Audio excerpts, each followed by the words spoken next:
It is generally accepted that terrorism is the use of violent or intimidating acts against people or property, especially for political purposes.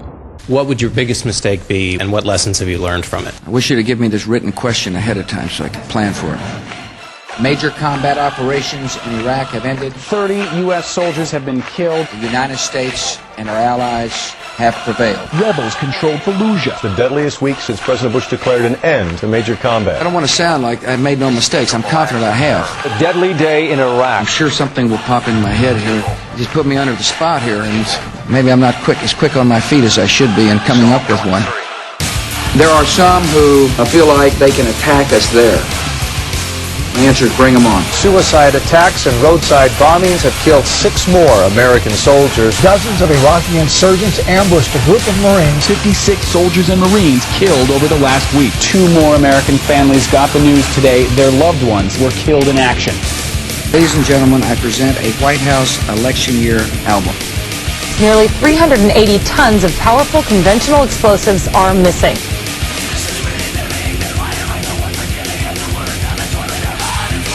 9/11 wasn't a triumph of the human spirit. It was a fuck-up by a guy on vacation. Had I had any inkling whatsoever that the people were going to fly airplanes into buildings,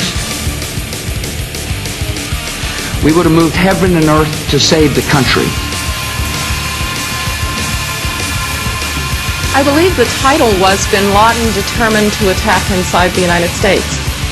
Again, I don't know where he is. I don't think I ever said I'm not worried about Osama bin Laden. Truly, I'm not that concerned about him. You can't distinguish between Al-Qaeda and Saddam when you talk about the war on terror. There was a relationship between Iraq and Al-Qaeda. The enemy attacked us. Saddam Hussein didn't attack us. Osama bin Laden attacked us. This was a campaign of deceit. The Iraqi regime possesses biological and chemical weapons. There were no large stockpiles of chemical and biological weaponized material. Saddam Hussein possesses biological and chemical weapons. They really didn't exist. Every aspect of the intelligence was either exaggerated. 500 tons of sarin, 38,000 liters of botulinum toxin.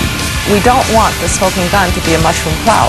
There is no doubt that Saddam Hussein now has weapons of mass destruction. We know they didn't exist. Or distorted, and we believe he has in fact reconstituted nuclear weapons. It's that Iraq is reconstituting its nuclear weapons program. As for the claim Iraq was reconstituting its nuclear weapons program, Iraq's ability to produce a weapon decayed. My opponent tries to say I made up reasons to go to war. He has not developed any significant capability with respect to weapons of mass destruction. We are able to keep arms from him. Just who's the one trying to mislead the American people? The vice president led the way in declaring that Saddam Hussein definitely had weapons of mass destruction. Those weapons of mass destruction got to be somewhere. 1,000 U.S. soldiers have been killed since the start of the war. Nope, no weapons over there. Surface-to-air missile hit the helicopter, killing at least 16 troops. Maybe under here. My child is dead.